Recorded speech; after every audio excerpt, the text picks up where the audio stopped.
This podcast is for entertainment purposes only. The following will contain strong language, adult themes, and me, Mara.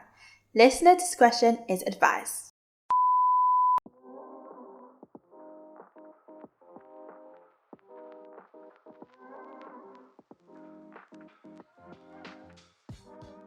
Hi, we saying it's Nelle. Hi guys, what's goody? It's Tammie. Hey, it's your girl Mara, and this is a Not Too Much podcast.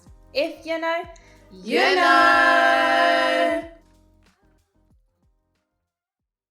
What's giddy, what's giddy, what's giddy? We're back. Oh, did you take my thingy? Yeah, that's mine. Okay. She just jacked What's my style a little up, bit. what's up, What's what you got goody? up?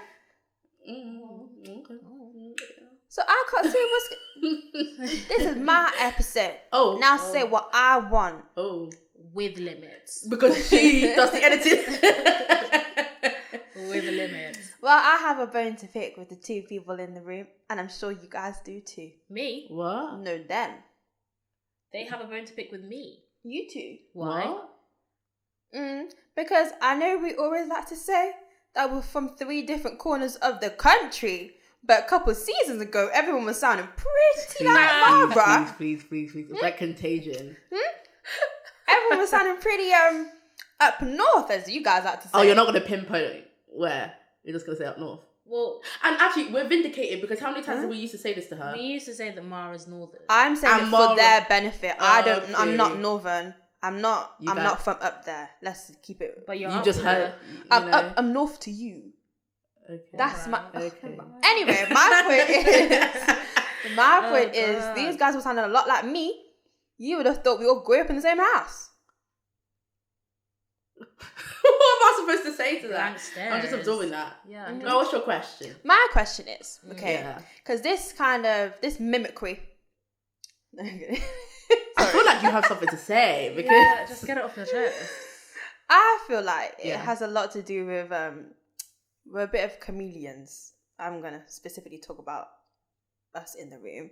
You know, we have to switch up the way we talk sometimes. Well, do you feel like you have to switch up the way you talk sometimes? we talk I'm about talking about code Code switching. Okay. I'm talking about code switching. Yes. But some people might not actually know what that is. Okay. Or even if they do it, they don't know what it is. So what is code switching to you before we get into it? Because some people actually don't do that. I think about code switching from a linguistic perspective. Okay. So, Sorry. but it can. I want to say though, it can be more things, but there is an element of your believed identity or personality that adapts in different social settings. It usually impacts your communication with others or how you present to other people in different spaces. No. Oh, me. Yeah, you're on this podcast. We're talking about Fatima. I think for me, I would echo what Tammie said. It really is just understanding an environment and understanding that you may not fit into that environment consciously or subconsciously, and altering how you sound, how you walk, how you talk, how you move, how you dress, to kind of be a more palatable version of yourself in whatever environment that you find yourself in. Yeah. Okay. So do you guys think code switching has benefited you? Yes. Yeah, I In would what say. way? Listen, kind of like what Nell just said before, I think in different spaces, I've understood that, and whilst I may not agree always consciously, there has been the need sometimes to assimilate in a particular way, and I'm careful to use that word because I don't think there's an erosion of like my actual personality and my core. I just think even when it comes into stepping into different professional settings, I've had to adapt the way that I present myself, or in a way like how I speak sometimes. Yeah. Just to fulfill the purpose of the environment that I'm in. I don't think it's like incredibly negative, but in terms of your question about has it been beneficial, I mean, yeah, from my own experience. Yeah. But I can understand that I think growing up, I've been lucky to get to a place now where I can use it in a beneficial way that doesn't detract from who I am. But I can definitely understand, especially on people from marginalized communities, the pressures to conform and the pressures to remold and reshape yourselves to be, keyword that Nelle pointed out earlier, palatable to other people. And it doesn't go back to your interest and your purpose of being in that environment. It caters to other people's. So I'm in a space now where I don't feel as though I'm doing that as much. Okay. Yeah, I think it's beneficial in two different ways. I think there's like societal code switching in the sense of like, okay, yes, I'm a Black woman, so if in any professional environment, whether I realize it or not, I code switch in order to maintain my position, in order to seem less threatening, in order to also gain a level of authority in ways that may not be so obvious to others, but I've learned how to kind of build that way. But then it's beneficial, but it's not a good thing. I'm just inching closer to the standard that other people can be held to. Well, me. yeah. However, it's beneficial in another sense, in sort of like a friends and family sense. Yeah. In the sense that sometimes code switching isn't always so bad mind. Yeah. It is very much like when talking about, I think it was season 3. Yeah. Or season 2, season 4, one of the seasons. No, it was season 4. It was season 4. One of the seasons where I think we'd spent a lot of time around Mara. Yeah. And so we sound a bit more northern, and you will hear that in the way that we speak. Midland. Even our birthdays have been very prime examples of the way that we code switch between family and friends. We. I see what you did there. We weren't pulled up.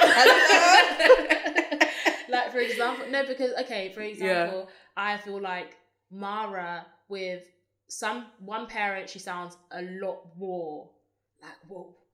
Yeah. Like, yeah, she's from up there. Yeah. Like, Tammie will sometimes be like, oh, he's such a pleb. Oh, yeah, they stop with this yesterday. And I feel like that is just so, that is so where she's from. Yeah, it is. And like, I know that for me, I feel like a lot of people who know me from my childhood, my teenagehood, would listen to this podcast and be like, why does she sound so neutral in her accent? Okay. When I do go back home, she ain't neutral, honey. I don't sound like this. I said, oh, okay. Who's that? Who's that girl? So it's beneficial in a heavy way and also a less heavy way. Well, yeah, because I was going to be like, is it a harmful social skill? It helps with communication. I think does it help. Because for me, I think for those people that are quite adept at code switching or they're very used to it, it's really because in my opinion, you've surrounded yourself with a lot of different personalities and individuals over time, and you've just picked up so much from these different environments. You just step into there, and I'm at the place now where I've said, listen, do I even really have control over the code switching, or is the code switching that ties having control of me? Yeah, and I'm not thinking about it in a negative way. I'm thinking about it as in the way that I talk to my friends is different to the way that I speak to my parents. Yeah. The different way even friends, that group widens because uni friends versus friends from back home versus friends from outside of a different orbit. You know, the way I communicate with people, it changes. Well, yeah, because I feel like in different pockets of your life, you're going to show up a bit differently. And doesn't mean you're not genuine. Yeah. And that also reflects in the way you communicate, talk, walk, behave. I don't think it's a bad thing necessarily, but what I was gonna, you guys have made me think about another question. I was gonna ask, do you think like people are, how do I explain this? Because I think it sounds weird, but there's like, people are losing the art of code switching because there is a objection. I've seen a couple of TikToks on this, that's why. A couple of objections of people having to conform to be palatable, like we were saying. And they're kind of refusing to do that switch. Oh, sorry, that was my turn. I don't know, but do you see how it can get a bit I don't know if it's losing the art of it. It's just choosing to opt out of it. If you choose to opt out of it, you can be as authentic as you can be. Yeah. I will be honest, you will face some consequences for it. Yeah. But I feel like I would never blame the individual. I'll just blame the institutions. What I will say about code switching is it's harder to differentiate geographically and regionally because of the internet and how globalized we've become, that accents they're quite blending in a way that like never like was there's before. some slang terms that I'll be hearing people in Cardiff say that are from my area specifically. Do you know what I heard someone say the other day that will actually make you laugh? They're talking about above fit the other day when I was in, and I was kind of for context, how do I explain it? It's just very much like the way I would understand, or from when we talked about it, because that's new slang to me, just like very chill, like very like you've not been in Cardiff. Is what I'm saying. Somebody called it. Somebody were describing what they were wearing. But that's not Cardiff terminology. Yeah, I've never. That's not my terminology. Well, that's from where I'm from. Yeah, I don't even know what that means. To be fair, I had to find out what that meant from my little brother. I've aged out of that. I've aged out of that. Coming up with new slang each day. No, but there are some slang terms that I remember first year going to Cardiff. Yeah. And I had to inquire to some people. I was like, where did you learn that? And because you were using it out of context. Sorry. And where did you learn that? Oh, online. And I think because of globalization, it is harder to distinguish if someone's truly code switching or that has actually now... that's another word. That's what I was thinking. Code switching, cosplaying, or that is now genuinely integrated into that person's life and culture now. Do you think accents should be gatekept? Yes. Yeah. Slang should be gatekept? Yes. Yeah. No, because slang is language. Yeah. It is. And the things that she would say, things that you would say, I wouldn't say that.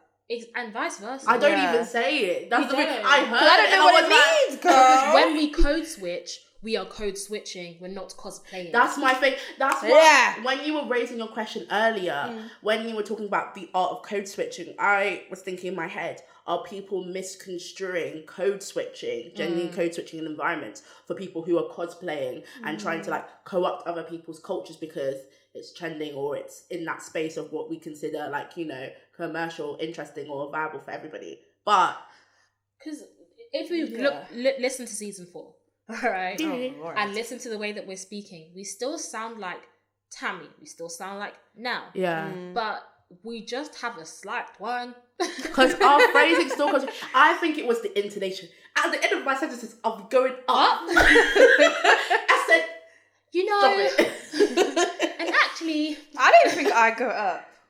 I don't think I go up. I don't think you. We were talking about this the other day because you were like, "Oh, I don't think I have an accent," or "I didn't think I had an accent." Yeah, you have an accent. Jeff. But for people that are obviously like cosplaying you in certain environments for that, they know they're putting that on. Versus people that are just communicating and it comes through. And it was funny because that time that we all spent together in that week, I went to go see a friend and she was like, why does like your accent sound like so like where Mara's from?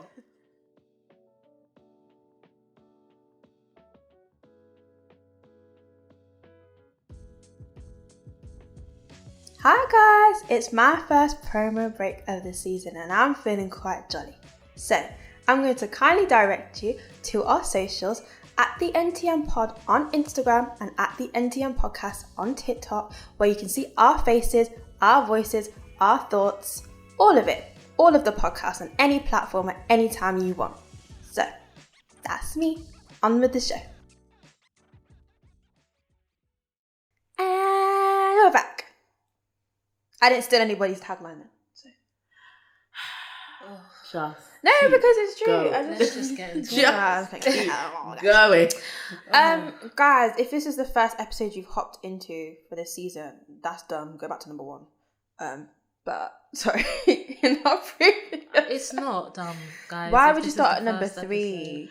Some people do that. Well, if this is the latest episode out and we've promoted this episode heavily. Okay, fine. Go back because I'm about to touch on. And people watch TV like that as well sometimes. Not me though. I'm from the very beginning type of person. Off track. What? Sorry. Right. In our previous episode, topic 2 specifically, we touched on a topic that kind of leads into what we're going to talk about today. Just a different angle. So we discussed that there is a kind of movement of glamorizing financial dependence, especially for young people, and encouraging people to actively seek out somebody to come in, swoop, take care of them, rat-a-tat. You can listen to it in depth in the previous episode. But that brings us to today. Tammie looks confused. Because you haven't actually let me cook. That is my confusion, but I was a slow cooker at this point. Let me cook. I think what we're talking about today essentially is it, well, I'm going to pose this question, is it healthy or beneficial to solely seek out the material side within a partner, material traits, what they can offer you on a plate within a partner? Because there's this discussion point quite a lot of, I think, people having a type of checklist, and there is an emphasis on what somebody can provide or give to you, which I think is fair.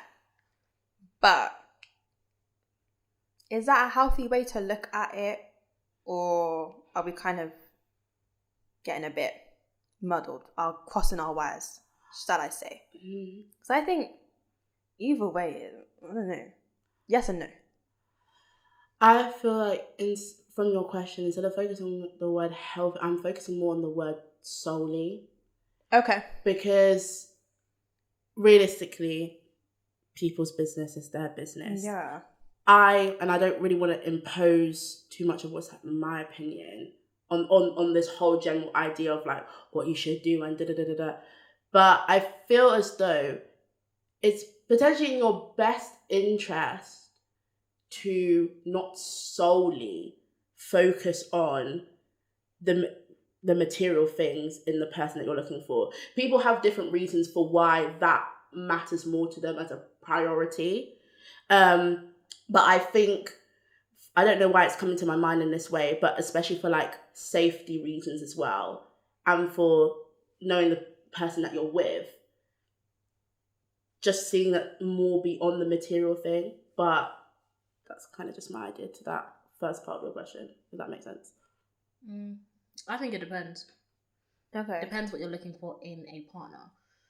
Here's the thing. If you're looking for someone who is like the kind of very typical archetype of like a romantic, that kind of romantic figure of like that kind of soul partner that you're with for the rest of your life, and then yeah, you can't just look at the material things. You have to be incredibly balanced, and you have to assign what you want out of that from both angles. But if you're looking for someone who is a provider, and that is truly what you want, then yeah, you're going to have to look really, really deeply into those material things and the longevity of those material things and what that can provide for you.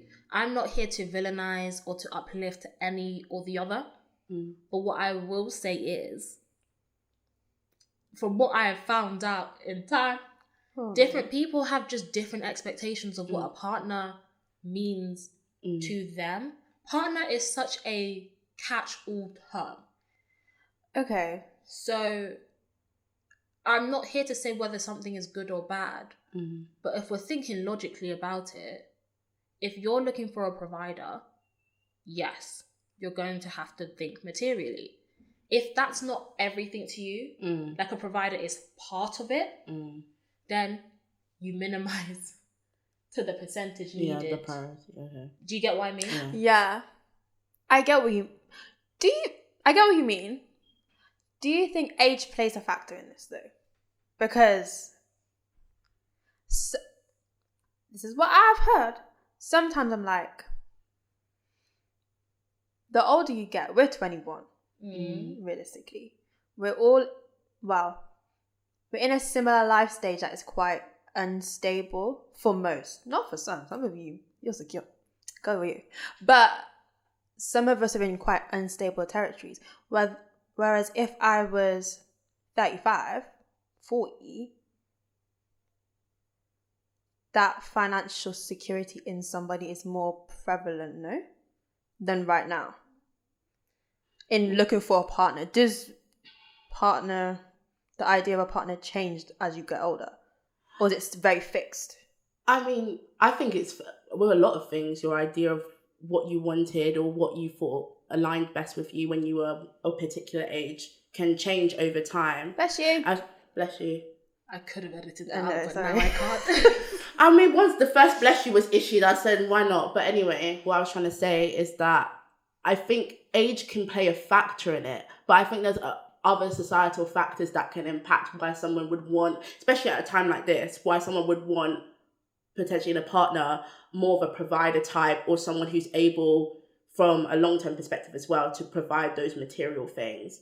But I do think in terms of the people that are seeking out people to provide for, I think there are people that are seeking out younger people. So I do think it can fit into that stereotype, because they're being, how do I say, like, looked towards, or like the target potentially.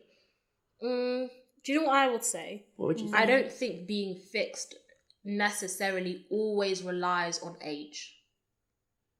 Okay. In the sense that, for the most part, I think naturally as you get older, priorities change and they dip and they fall in different areas.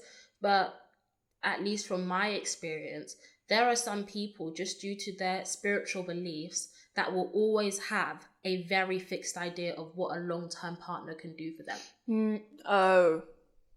From the ages of 16, 18, 25, 50. Because of your belief systems, there are some things that won't change or cannot change because you are subscribed to something else. And so I think age will always have a factor in things. But I can't remember which one of you mentioned it. But it's not just age. It's spiritual beliefs. It's culture.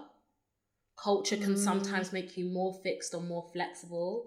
And so I think the combination of all of those things indicate whether you prioritize material things or you don't, and how much that has an impact in how you see yourself. Okay, that's fair, because not that I don't really consider that, but I think maybe because of my own beliefs, I have a fixed idea of what other people mean by the term find your person. What do you think people mean by that? What Question.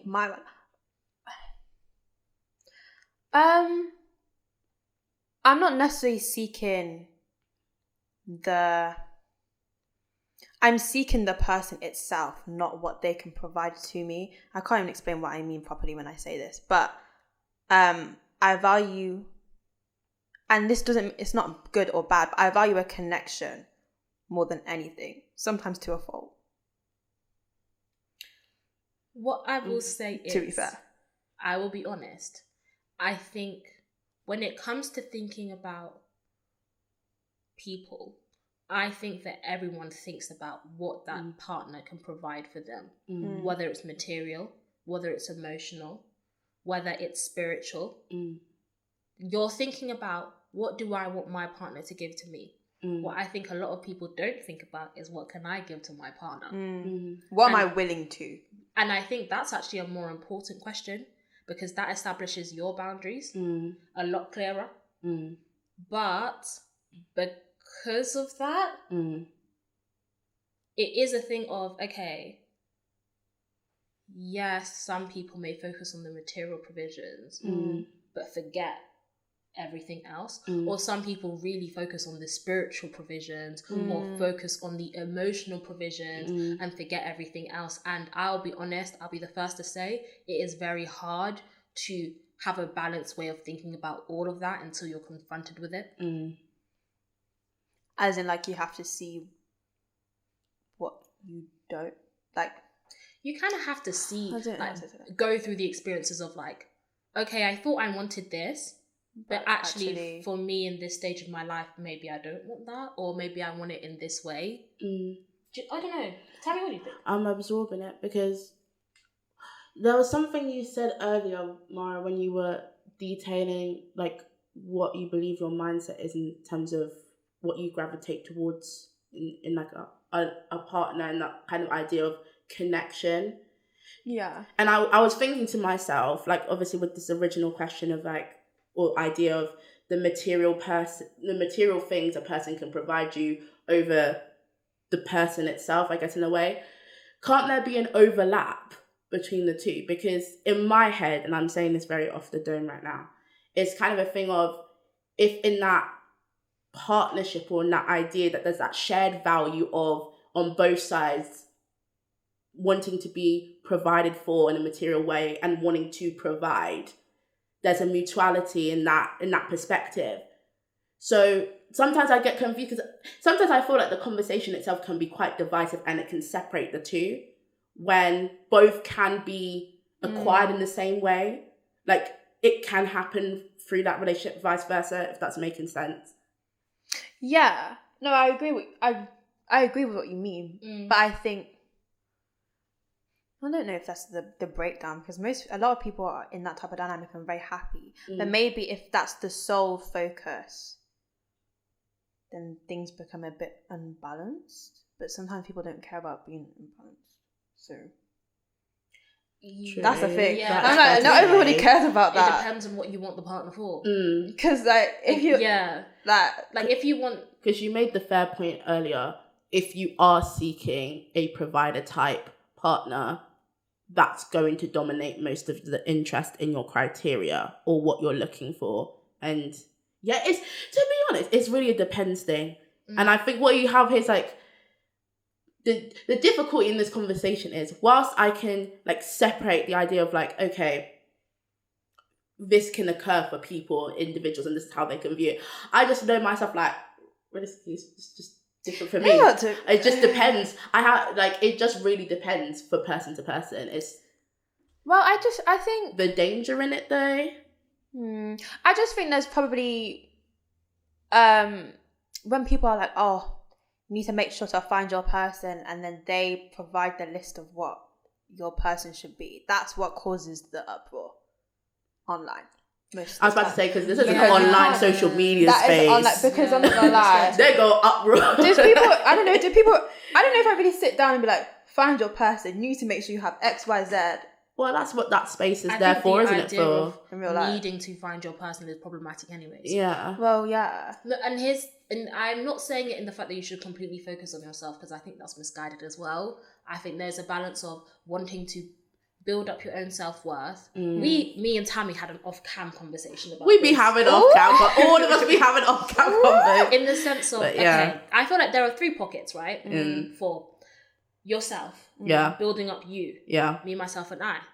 That's all I got in the end. Then it's like family. Understanding your family dynamics and understanding where you want your family to be in the future, now, whatever. Then it's like friends, your soul tribe, who are going to be there. Cool. Then if you are inclined to romantic. Yeah. Because some people aren't interested in that and they're not inclined to feel that way. Some people are very much so. Understanding, 5, sexual, because they might be different. Some people are a bit more segmented. Some people, these things all overlap a little bit more. I feel like it is a bit crazy to go online and be like, if you're looking for a long-term partner, you should be looking for this. When in reality, I think it needs to be a bit more self-reflective. Yeah. If you're looking for a partner, it has to be, what do you want? What are you aiming for? Where do you want to go? And I think those questions can lead to what you should look for. Yeah. But I think, especially because we're seeing a lot of this discourse take place on social media, it's interesting to me because there is a selling aspect to it. To be able to, because we've talked about self-help industries, we talk about aspirational speakers, we talked about all of these different things. And I feel like there's a thing of, with this, trying to sell people these ideas of, oh yeah, what partner do you want? Or this is the way things need to be done. Like, it's an industry now. What is it? Dating and all of these things have become a commodity, or have since been a commodity, but... You have to pay people for packs. What packs? Online packs. How to find What part? You know, come on. They make a coin out of everything. I know that they have people do courses. Yeah. Like, Yeah. you can get ebooks on this. Yeah. You have to pay them.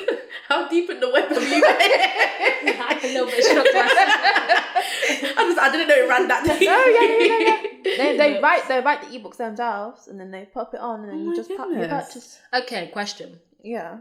Weird. Whoa. I'm throwing it out there. Please. Huh? Is it not a bit odd What? to take dating advice Sorry, don't know why I'm worried about. from people online? Yes, it's fucking weird, and you guys need to stop both ways. Because I understand wanting to help people, and if you have a certain level of expertise and whatnot, and you're just sharing that and whatnot, I get it, and I understand why people would take it. Yeah. But a part of me feels like dating is so intimate and subjective. Why would that be shared? Not that, but I get how some people think that. But more, you can take broad advice, but you can never take specifics. But most things need to be specific to be sensationalized to reach your channels. Yeah. Yeah. I think it kind of taps into what you were saying earlier of how this push for finding your person is a bit problematic in itself. And I think people want like a straight do A, B, C to get this result. I don't know. Everyone is very fixed. They like a linear timeline of things. People want to know if I do it's in every type of pocket of area. Do X, Y, Z at the gym and you'll get X, Y, Z result. It's the same. But genuinely, I do think it is a bit odd. But maybe that's my projection. Potentially. We are always open to the fact that this could all be projection. But don't comment it because I don't care. Oh. No kidding. Do you think, interestingly, because the advice, understandably, is not measuring up to the individualized reality, that's informing, like, because I know we've spoken about cut-off culture in a different way, but do you think that's informing people cutting things off quite quickly in a romantic sense in that territory? Because, listen, if I don't see, not even in a linear way, if I don't see these XYZ results quite quickly, I don't believe in the potential. Either they cut it off or they're trying to put, what's that phrase? A round peg into a square hole? Until they think it will work. I would say most of the things that people tell you to look for, you can't find. And they're too, it's like trying to catch smoke with your bare hands. Like, they'll say, look for, what's an example? Look for someone who's kind. Yeah, well, if you're speaking to someone on Hinge or Tinder, they could have been really nice and kind. But somebody else would have seen those messages and maybe been like, no, bare minimum. And so these are things that are like flexible in a sense. And so I think a lot of people, I don't think they cut things off quick enough. I feel like the minute you start to understand yourself and your boundaries and what you want, you will start cutting off things quite quickly. Yeah, I think there's a fear of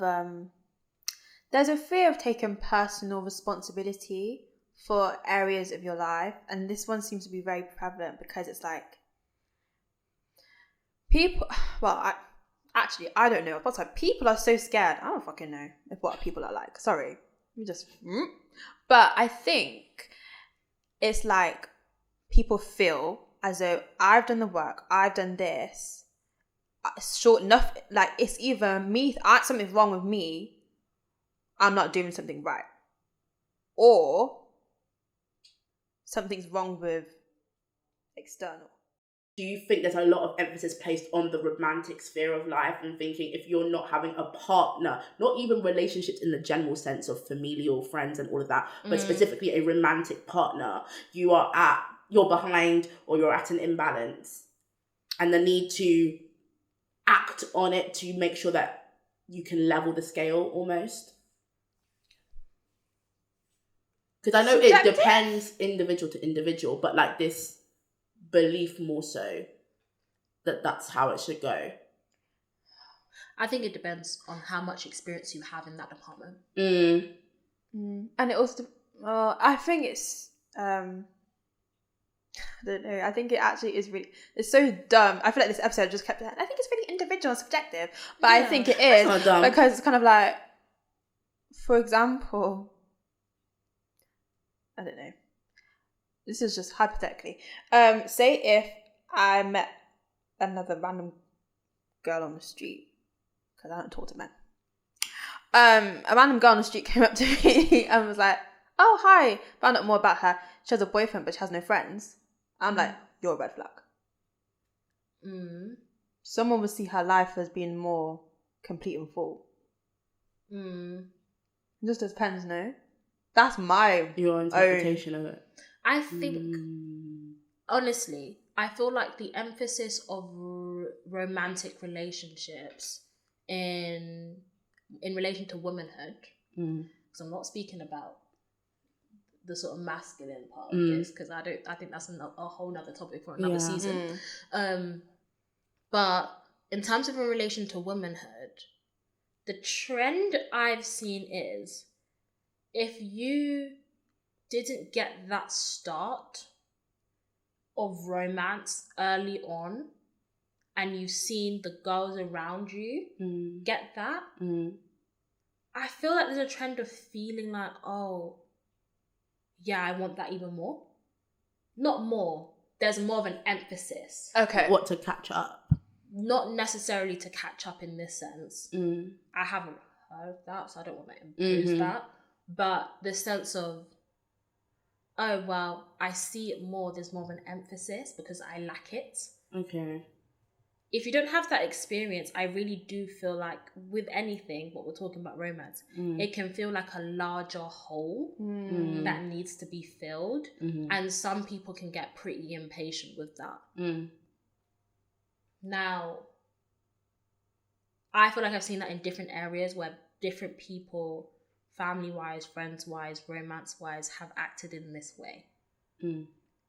But again, as Mara said, it's so individual that we could spend hours talking just round talking and in round. circles, which is we spent time already. We spent time just talking round and round. But I think the one thing I can be decisive on is this is why I feel like on social media it's odd to be like this list, because look, we just went round and round circles, up and down, fucking left, right, back, front, and we still have no solid conclusion.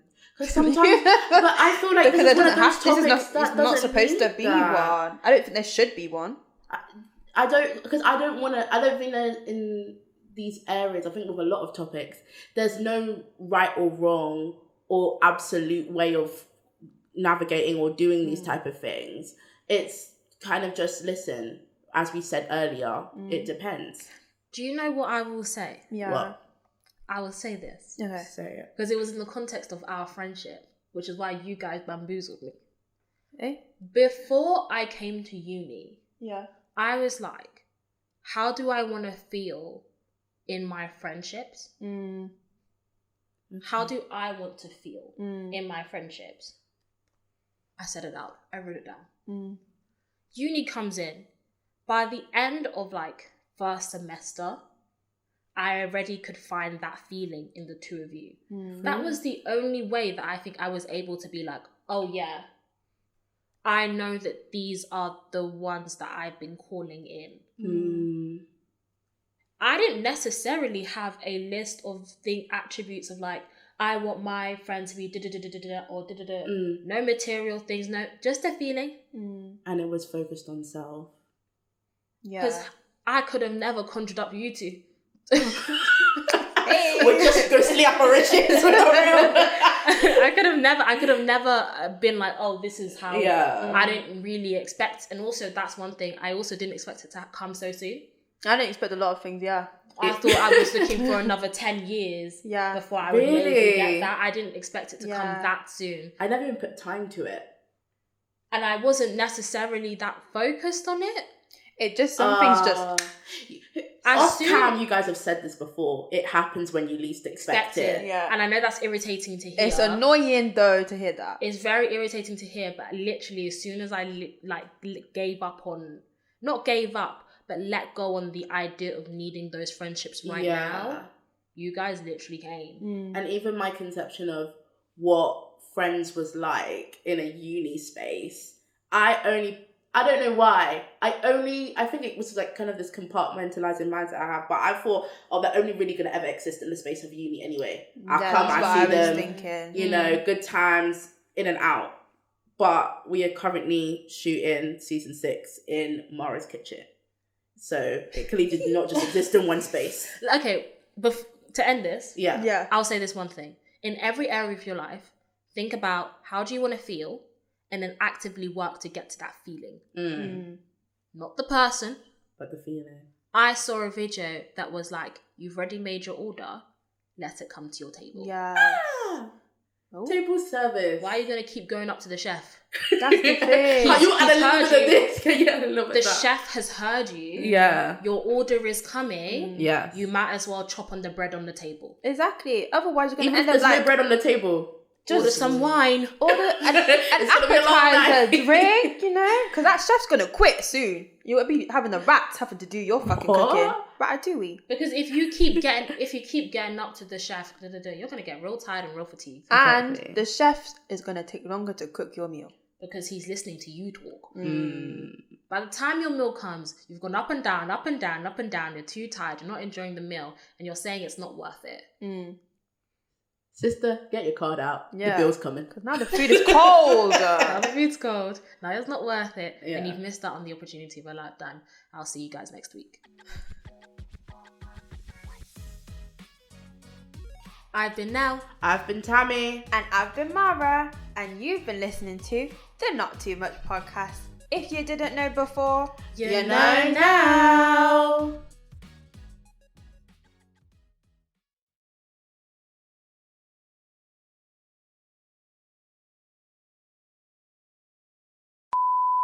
Kiki dum dum, kiki dum dum, kiki dum dum, kiki dum dum, kiki dum dum, kiki dum dum, kiki dum dum, kiki dum dum, Let it hit the chef and order your finger. Let it hit the chef and just chill. Order the food and just chill. It's coming, it's coming, it's coming, it's coming. Keep your head up, keep your head up, keep your head up, keep your head up, keep your head up. It's coming, coming, coming, coming, coming, coming. It's coming, coming, coming, coming, coming, coming. Keep your head up, keep your head up, keep your head up, keep your head up. Your food is coming, your food is coming, your food is coming, your food is coming.